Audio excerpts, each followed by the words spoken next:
Ndakatarisa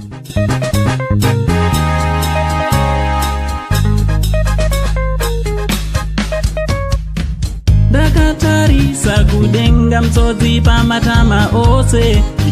Masters social media man tinoswera ndichitenderera ndichiona kuti zvinhu zviri kufamba sei. Ndina zvishoma zvandangonhongeredzera handiti zvandoda ndinge ndiri ndinokuratidzai vazukuru handiti yeso chiterera kana wanga usati wasubscribe pa this channel I kindly ask you mzukuru kuti hapana chekudi hapana chekumirira handiti subscribe, turn on your notification bell kuti pega pega patino upload a video you will be notified. Thanks very much neyo unwavering support yamunopa yamunoratidza pamusha penyu basa richipfuurira mberi zvichifamba zvakanaka handiti vazukuru vasekuru sei ndichida kuti happy new month kune mose vazukuru vangu.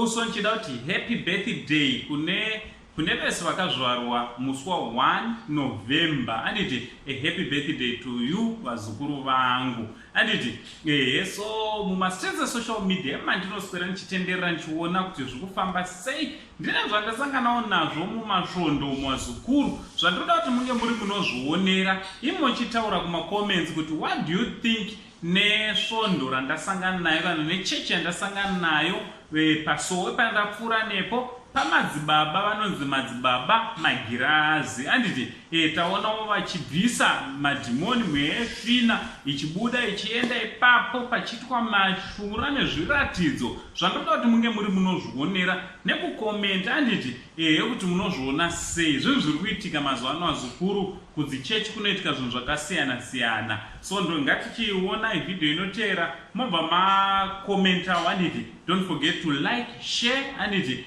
musakangane kulike nekushare also to comment. Na uncle saying the only Zimbabwean uncle chibva tati much love.